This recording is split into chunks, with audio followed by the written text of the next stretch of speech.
We've all heard it. Running hurts your knees.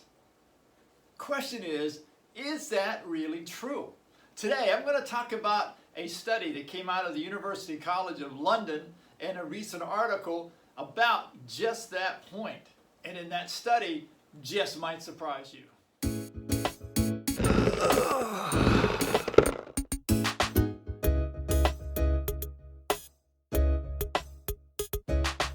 Welcome back to the Muscle Repair Shop. My name is Butch Phelps, and today I want to explore, does running actually hurt your knees?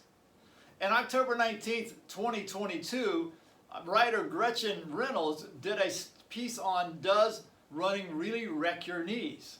And in this, she actually said that the running itself does not hurt the knees. In fact, the running may improve your knees. And she based this on several studies that they had read, and she wrote about the one study that was done at the University College of London by a Dr. Alistair Hart, who is an orthopedic surgeon and a researcher. And he and his staff took a look at 82 middle-aged people who had never run before, who had decided to run in the London Marathon. Before they ran in the marathon, he scanned their knees to see if there was any problems. Now, of the 82 people, they all reported that they had no knee issues. Yet, when he scanned their knees, he found that most of them did have some form of knee problems in the structure of the knee. So he put them on a 4-month training program to prepare them for the marathon. Now keep in mind, he did the scan prior to the training, and he did another scan 2 weeks after the marathon. And what he found was astonishing. The cartilage tears and the marrow lesions bone marrow lesions that he found, and the initial scan before they even started the training had actually shrunk 2 weeks after they had run the marathon. Which kind of blows the whole thing out, that running can damage your knees. But there's more, because 6 months later, these same 82 people continued to run, not as many miles, but they still continued to run.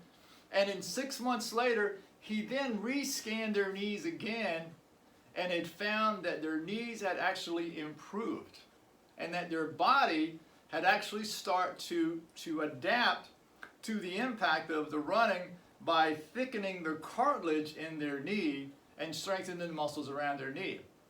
Now, there is a little more to the story, and we're going to get into that as well. But the truth of the matter is based on this one study, and they say there's several others in this article, and I'll put down in the show notes a link to that article that you can read.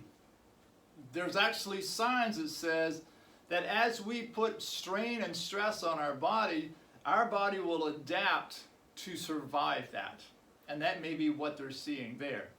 However, there are still plenty of people who will tell you, and they do have knee problems from running. And so what I want to talk about today is just what causes that. Remember, I don't just look at the symptoms, I'm looking at the causes. So I think there's two things that are problems here. Number one, you look at the thickening of the cartilage. If the study of what they found was true, the thickening of the cartilage reduces the spacing in the knee between the femur, which is a thigh bone, and the fibula and tibula, which are the two bones in the lower leg. But when you have that thickening of the cartilage, you lose spacing, and in that spacing is a fluid called synovial fluid. On top of that, if the muscles are getting stronger, they also are getting tighter.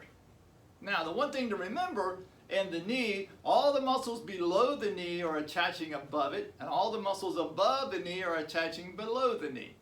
So when those muscles get tight, it actually pulls the joint closer together. Don't forget, if the cartilage is thickening at the same time, now what happens is you have less and less spacing for that synovial fluid to exist. And when that happens, the joint then can dry out as it squeezes out that fluid. And now pain and arthritis and all the problems that people see with their knees starts to happen. Now I know for most of you who are runners, you go, yeah, wait, but I drop my heel off the curb, I drop my heel off of a step, or I lean against a wall, I am stretching my calves. I stand on one foot and I'm grabbing my heel and touching my hip with it. I am stretching my quads. Here's the short answer. No, you're not. Unless you can do the proper calf stretch, and you can see those in other videos that I have here, keep in mind you have 4 muscles in that calf. When you drop your heel off of the step, off of a curb, or off of a board, what you're doing is you're stretching the Achilles tendon just behind the ankle itself. But the 4 calf muscles that run up above the knee actually control your foot vertically, horizontally for supination and pronation, and rotationally of that lower leg. Remember, there's 2 bones there, so when you rotate your body, those 2 bones have to be able to rotate.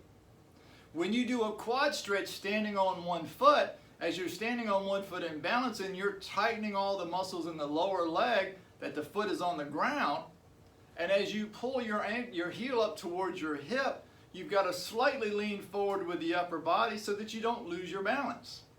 The best way to do that is to do that same stretch, but do it laying on your side on the bed or the floor. This is going to allow you to maintain balance and at the same time feel the stretch in the upper part of the quads. When you can do these 2 things, now you can stretch the muscles out, taking pressure off the knees. But wait, there's a second problem.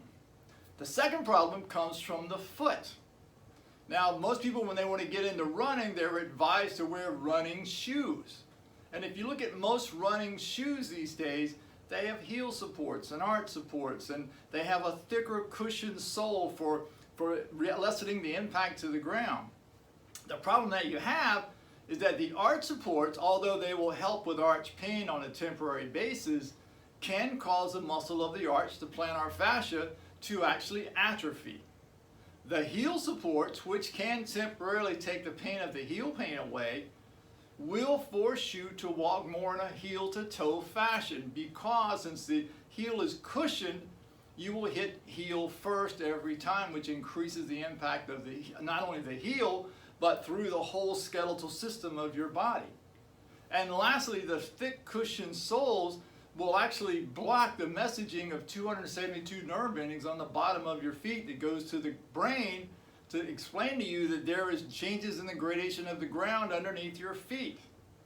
So you miss those. And on top of that, the muscles of the feet themselves, and keep in mind there's 29 muscles, 26 bones, and 33 joints in each foot that you have. When you put a shoe like that on, you put a cast on your foot, which may cause those muscles to atrophy and harden, forcing you to have to run with your upper leg or the quads, which is on the front of your thighs, and that can lead to neck, shoulder, and lower back pain. So when you look at those 2 things, what is actually causing the knee pain? Is it the running? Or is it the type of shoe you're wearing and the way you run contributing to your knee pain? I watch so many people who they try to run taking short strides, short strides, short strides, short strides. And what happens there is that as you're taking that shorter stride, you're tightening the muscles in the shins of your feet, and that can lead to knee pain as it goes underneath the kneecap. For people who are trying to run on the balls of their feet, you're more likely to wind up with plantar fasciitis or Achilles tendonitis because you're putting too much pressure on the Achilles area of the foot. So the thing we have to think about is it the running that affects your knees, or is it your technique of running and the shoes that you are wearing that causes that to happen? These are things to think about. Now, in my videos, you can find stretches on the quad stretch, and you can also find stretches on the calf stretch as well. And trust me, it's going to be nothing like you've ever done in a gym. I can tell you that pretty easily. Once you learn how to do those, as you look into those other videos, you'll start to see that your running will get better. You'll be able to run and have more energy because you're doing less work as the leg muscles are actually working correctly. And most importantly, you can stop that knee pain and foot pain that you're dealing with today. So if you like the things that I talked about today, be sure to subscribe down below, ring the bell, share this with a friend, and subscribe so you can see every week the new videos that come out. And until next time, see ya.